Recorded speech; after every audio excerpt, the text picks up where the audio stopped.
In Watch Out We're Mad, Big Ben and Kid are rival stock car drivers. They are going to compete in a race where the winner will receive a special dune buggy. Unfortunately, the race ends with Ben and Kid in a tie, resulting in them having to share the buggy.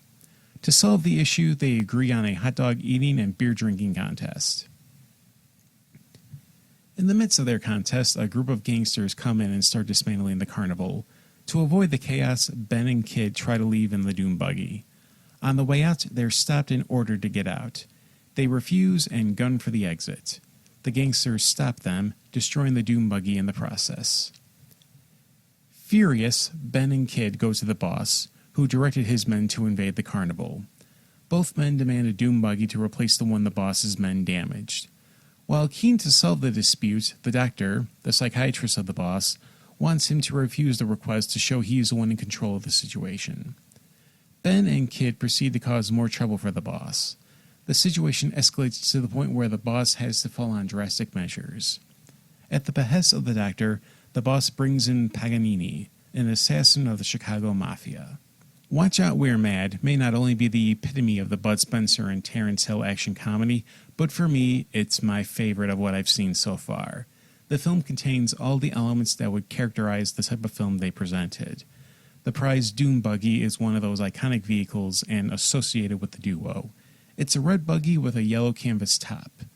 For a live concert performance in Budapest a few years ago, Guido and Maurizio De Angelis were driven to the stage in such a dune buggy. Much to my surprise, the film has a G rating. Despite all the fisticuffs, this is considered a family-friendly movie. But the fistfights are done in such a cartoonish manner to the point where it's hard to take them seriously. I think that's a big part of the appeal of these movies. This one in particular is their blatant cartoonish nature. This is harmless fun. The film features some of the best-known music of the career of Guido and Maurizio De Angelis, aka Oliver Onions. You have the famous chorus sequence. 1, 2, 3, 4.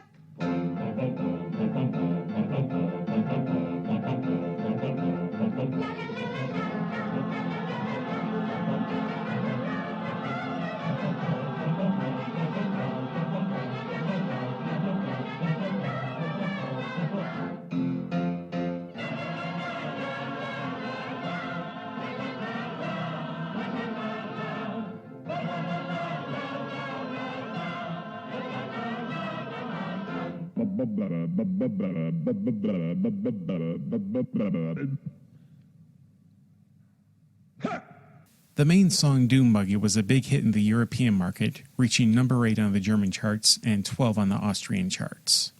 Come with me for fun in my buggy. Come along, let's go for the hell of it. See the faces round and round looking. Wonder if they'd like to come for a ride. I'll bet you anything.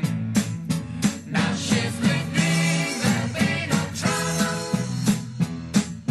Trouble's around, bet you'll never ever get away.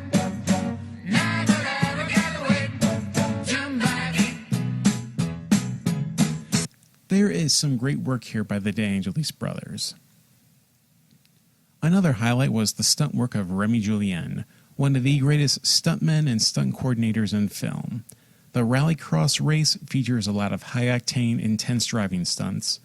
One amusing sequence has a car driven by Ben and Kid that is set on fire, and they make their way through the city streets to a car wash that douse the flames. I love these classic sequences because they were done for real.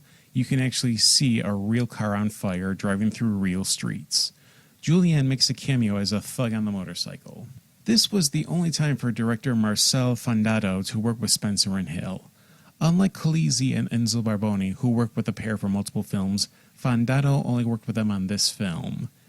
And it's the film that best represents the type of comedy that Spencer and Hill presented. Fondato was best known for his work as a screenwriter. His credits include Black Sabbath, Blood and Black Lace, the underrated heist film Grand Slam, and a slew of Bud Spencer solo films. Spencer and Hill are great here. They are antagonistic, but there's a bit of playfulness on the part of Hill. This helps lighten up their rivalry until they have a common enemy to team up against. The on-screen duo of Jean Sharp and Donald Pleasance have their own chemistry as the neurotic boss and the schizo doctor. The boss, dressed as if he was Adrian Adonis with pink frills, wants to be a tough guy but holds himself back. The doctor keeps pushing him, only for the situation to get worse for them. Sharp has a number of big credits, ranging from the original Wicker Man, Barry Lyndon, Jabberwocky, and Top Secret. Pleasance will forever be associated with the role of Dr. Loomis from the Halloween franchise. In minor but memorable roles, you have Rocco Lero as one of the combative gymnasts. Lero was a frequent player in stuntman, spaghetti westerns, and Polizio Tesci. Emilio Laguna is amusing as the perfectionist conductor of the choir. Manuel de Blais plays Paganini, the hitman from the Chicago Mafia. He is an update of a common figure of the Spencer and Hill comedies. He comes off as a serious, intimidating hired gun before being made a complete fool of by the heroes. We saw this with the pair of stone-faced gunmen in They Call Me Trinity. De Blais continues that tradition with Paganini. I thoroughly enjoyed Watch Out We're Mad. What's not to love about this film?